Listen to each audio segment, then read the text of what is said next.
Adrian Wojnarowski, just moments ago, JJ Redick will formally interview for the Los Angeles Lakers coaching job this weekend, and a strong performance is expected to move him to the forefront of the franchise's search. That is from Woj on Twitter literally 4 minutes ago, and I'm sure there will be more coming from him. JJ is a part of our broadcast team. You see him on the NBA Finals here. He'll be doing Game 4 tomorrow night, and then, according to Woj, will interview for the Lakers head coaching job. We all saw what happened with their pursuit recently of Dan Hurley. Went after him, offered him a big contract, weren't able to land him, and so now they move on. Windy, what can you tell us here? Again, JJ Redick to interview for the Lakers head coaching job this weekend.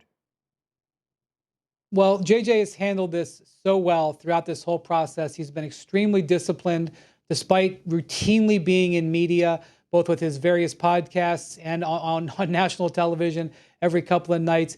He has not allowed himself to be distracted by this. And I also know that he has been preparing for this moment for a long time. He interviewed already this offseason with the Charlotte Hornets for their coaching job, so this will be his second significant interview. This is what we were waiting to see if the Lakers would move on here, because they had done formal in-person interviews with James Borrego, who is a strong candidate to be the Cleveland Cavaliers' next head coach, and with Dan Hurley, who got the first job offer for this. Now is JJ Redick's turn. Anytime you hire a first-time head coach, you're admitting that you're going to go through a learning curve.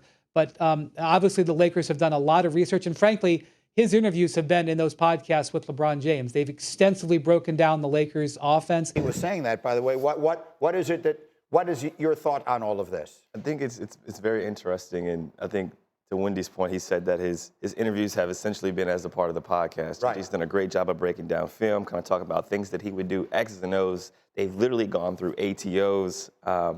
My only question is whether or not the podcast will continue to exist if JJ does get this job, because I'm interested in seeing them talk about games after they happen in which they've coached and played in together. Look, I want JJ Redick to win in life. Obviously, that's a former Duke brother. But I just want to set for the record, potentially the greatest player to ever play the game in the last couple of years of his career is going to be coached again by a first-time head coach. That's a lot of pressure, man. That's a lot of pressure to win championships. And we have to talk about Rob Pelinka. We have to talk about Jenny Buss, the ability, roster construction, some of the cap restrictions that you have to go against. That's a big, massive challenge. And if it happens, I wish him the best of luck. I just don't know if that would be the first challenge I would take as my first-time NBA head coach opportunity. Well, I just hope if JJ is to get this job, the Lakers actually give him some room and some time to overcome challenges, whether it's figuring out how to win with LeBron. And then if LeBron departs, whether that's from retirement or whatever happens, let's say LeBron retires, that's going to be another really difficult adjustment for a head coach to make. And what have we seen from the Lakers? They haven't given coaches very much time at all to figure things out. So you would hope that if JJ gets this opportunity, the offer is at least showing that he's going to have some runway to figure it out. Ray, that's a little bit of a problem. You're in LA. It's Lakers town. Like, you don't have time. But it hasn't worked. Nothing's worked in this sense. I hear you. That's my point. That's exactly my point. Look at the rundown of all the coaches they've had in the last 15 years. Like, they want to win yesterday. But they need to change that mindset is all I'm saying, because it's not working. Like, you consistently get new guys in there, and it's not a system that's working right now. Is it the coach or the players? Here's the thing that I will say. I don't know JJ nearly as well as you do, obviously, from all your years together. CJ just said it. What did he say? But is it the coach or the players? I think you got to look at the situation that they're in right now, obviously. What is it? You play against them. We don't. What is it? How good are they? How good can they be? I think they're a really good team, but I think the West just continues to get better each year. You look at the Memphis Grizzlies, they're going to be better this year. You look at the Spurs, they're going to be better. You look at the New Orleans Pelicans, we're going to be better. All these teams are continuing to get better, and we all have continuity because a lot of these teams are having the same coaches. Every time you hire a new coach, it's a new system, it's new schemes, it's a new training camp, it's a new style play, probably staying at different hotels. There's a lot of things that change and shift when you don't have continuity, and they continue to change, and it's like a revolving door with them, and they expect greatness right away, and you're letting quality coaches go consistently, and I think that's another issue they have to kind of figure out. But JJ is going to be great, regardless if he takes that job or not, and I think what they have to figure out is the roster, like most of our teams, and our team included. You have to figure out your roster first. Who are you going to put on the floor, and how you're going to compete at a high level. And then your coach can kind of put things together. I'll get Windy back in here. We got his signal back, and he has more that he can add. Go ahead, Windman. Well, if I was JJ Redick, I'd start by asking for 6 years and $70 million if they're going to offer me the job, because that's what they offered Dan Hurley. I'll just say one brutally honest fact about the Lakers. This is just a fact. They've finished in the top 7 in the Western Conference one time in 12 years. Once. And so I would say that if whoever you hire, I don't care if you hire Red Auerbach, the next year, the challenge is going to be to them getting that top 7. They finish 6th next year. They will have done a good job. I don't care who their coach is. And CJ is absolutely right. The teams behind them are gaining fast. I'll add the Houston Rockets to that list. And the teams in front of them aren't getting worse.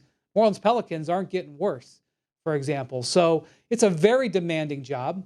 And it's one of the reasons why, it's hard to make this hire, because there's not a lot of great candidates out there. And so what you have to do here, and what the Lakers are doing, is they're looking for high risk, high reward. Dan Hurley was a high risk, high reward discussion. Don't know JJ Redick nearly as well as you do. Of course, he's worked here for a while. I've gotten to know him a little bit, both inside and outside the building. You've known him forever.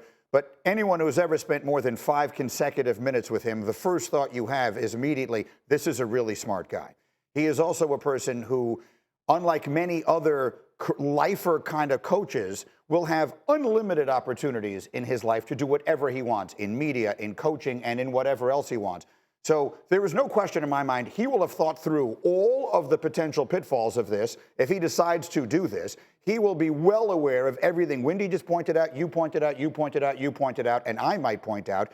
He can weigh that against, I don't need this job. JJ Redick can be just fine in his life, continuing to do all of his media stuff and wait out another opportunity if one feels better.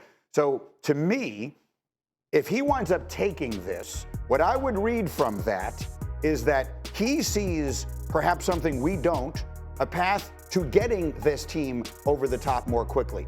Whether we see it or not, I don't think he'll take it without. That's just my guess, because the sort of setting yourself up to be another name on that graphic at some point really soon, that's not JJ. I don't see JJ Redick putting himself in that position. You think every other coach put themselves in that position? Most of those coaches don't have any other options. In life, okay, you have... That's fair. That's fair. If you're... this is no disrespect to any of the people we're talking about. Those guys are lifers. Those guys are coaches. They're going to coach wherever they get the opportunity. They didn't make $100 million playing the game. They're not right now the lead broadcaster on the #1 broadcast team at the network. JJ Redick has unlimited options. It's like he's sitting down in a restaurant and the menu has everything in the world on it. So the Lakers may be the special of the day, right? Someone's bringing over, here's our special today. It's got LeBron James. It's got a little sprinkle of Anthony Davis. It's got, this is the background. These are the options. And then you say... A little sprinkle of Anthony Davis. I didn't mean it. I didn't mean it. I know what you meant. You know what I mean? What I'm saying is, he can choose, oh, that sounds really good. I can make that work. Or I can pass on that because there's going to be another special tomorrow. But my thing is, there have been, and this is, I love JJ Redick. I talk to him frequently. We talk on the phone, we text. He has a brilliant basketball mind. We talk the game often. There have been GMs, there have been coaches that have put teams together and had bright ideas about how it was going to work. Think about Phoenix. Think about Brooklyn. Think about all of the different situations that we've seen. Think about Russell Westbrook in LA. They thought that was going to work. So all I'm saying is, if there's an idea of something that's going to work and it doesn't end up working immediately, JJ Redick or whoever the next coach is, quite honestly, needs some runway to figure it out. And no coach has had that recently. All I say is execution eats planning for breakfast, and you need the execution of your GM.